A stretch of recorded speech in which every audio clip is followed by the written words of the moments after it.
Hi guys, welcome back for this video. I am very pleased with the reactions to the last video and I will release the next one soon. Today's video is about our one-on-one Emperor Yukimiya. This one was long overdue. Yukimiya's talent speaks for itself, a true genius with a rock-solid foundation. He's incredibly skilled and lightning fast, with a remarkable shooting sense, evident in the spin he puts on his shots. While his passing and overall game reading could improve, his build-up play is reliable. He's the kind of player you craft situations for, letting him take the spotlight. And in chaotic moments, he thrives, using his phenomenal dribbling as a lethal weapon. In today's video, we're going to talk a little bit more about those stuff here, so please make sure to like, share, and subscribe. When Yukimiya claimed to be a pacifist, talking about how the situation will be peacefully resolved if he scores, it reflects his early idealism rooted in his faith in God and his reliance on his abilities. His initial rejection of Izagi's offer to collaborate in the Mindshine City game and his frustration with Izagi's pass to Kunigami signify his struggle to adapt to the harsh realities of elite-level football, where success often requires strategic compromises and teamwork. Over time, his experiences challenge his worldview. In the U20 game, despite a somewhat strong showing, Yukimiya fails to deliver a decisive contribution, while Izagi's perseverance and tactical thinking secures the win.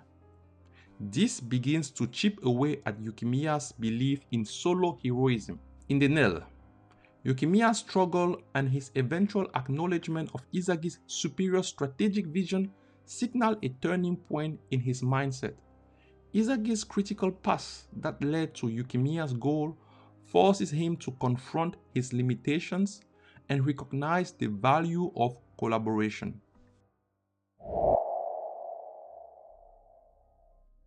Yukimiya's faith in God served as a powerful coping mechanism during his battle with his eye disease and the demands of elite football.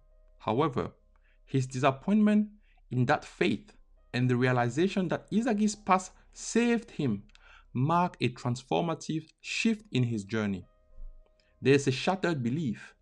He recognized that relying solely on faith and individual effort is inadequate, leading to profound self-reflection. There's an emerging new philosophy. Yukimiya embraces a balanced approach, harmonizing his ambition for personal glory with the wisdom of leveraging the strength of his teammates, particularly Izagi. Yukimiya's journey is marked by emotional highs and lows, showcasing his resilience. His initial failures in the NEL test his resolve and force him to confront his limitations. His apology to Izagi and his acknowledgement of being found by Izagi's pass signify emotional maturity and humility. Another example of this can be seen in the Ubers game when Yukimiya asked Izagi for a pass. It's important to note that this wasn't Yukimiya looking down on Izagi, assuming he's just a passer or something similar. Rather, Yukimiya recognized the harsh realities of football and set aside his pride to request the ball, asking for a pass. Although he may not have passed the ball himself if the roles were reversed. Yukimiya's request, Yukimiya asking the ball, highlights a significant shift in his mindset. By the final game, Yukimiya regains confidence in his abilities, not by reverting to his old ways, but by integrating lessons learned from Izagi and the whole NEL experience. He even said verbatim that Izagi taught him how to use his ego. One of Yukimiya's most significant developments is his abilities to maintain his strong sense of individuality while contributing to the team. Instead of fully submitting to Izagi's logic, Yukimiya uses Izagi's vision and positioning to enhance his own playstyle, showing a calculated and self-assured approach. His willingness to link up with Izagi while retaining his solo flair in the final third highlights his growth as a player who can balance personal ambition with team objectives. Yukimiya's transformation is a nuanced evolution that highlights both personal and tactical growth. He moves from a rigid belief in self-reliance and divine intervention to a more pragmatic understanding of football and life. Yukimiya's ability to adapt his playstyle, blending his strength with team dynamics, demonstrates significant tactical growth. His willingness to face and overcome emotional and physical challenges reflects his resilience and determination to succeed. An example was how he wasn't willing to take the first bid that the first club in the NEL gave for him. He was willing to still prove himself. He was willing to prove himself beyond the chance he got from Izagi. Yukimiya's motivation has evolved, but the core of his drive remains his desire to make a decisive individual impact on the game. His ego is fueled by dribbling is not just a skill for Yukimiya, it's his language on the field. It's how he expresses his individuality and asserts his presence. Dribbling gives Yukimiya a sense of control. Unlike passing, which requires trust in others, dribbling allows him to rely solely on himself in the moment. Scoring or creating opportunities through dribbling serves as a proof of his worth, especially in a competitive environment like Blue Lock. Yukimiya's ego is built on the belief that his dribbling can be the ultimate weapon in deciding matches. This belief reflects his journey and struggles. His dribbling, honed in the streets, symbolizes his resilience and ability to navigate obstacles. Even when his belief in God faltered and his tactical understanding lagged, his dribbling remained his most reliable weapon. Yukimiya's good looks and modeling career suggest, maybe, a desire to be seen and acknowledged, which translates to his playstyle.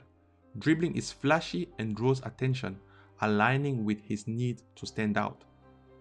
How can he leverage his dribbling to be more decisive?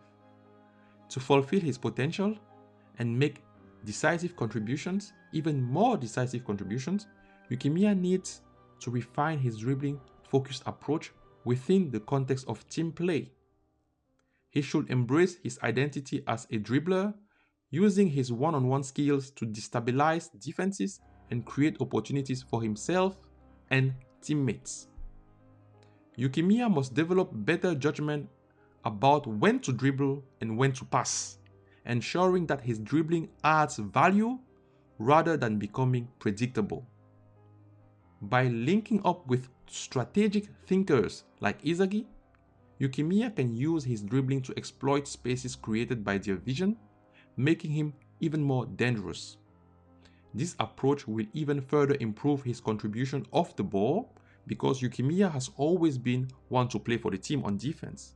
It is on offense that he was always playing solo.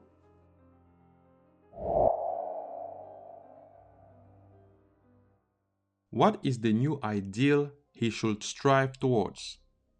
Given his evolution and his strength, Yukimiya should play to be the game breaker. His dribbling should serve as the X factor, breaking through defenses when other approaches fail. He should play to achieve personal glory.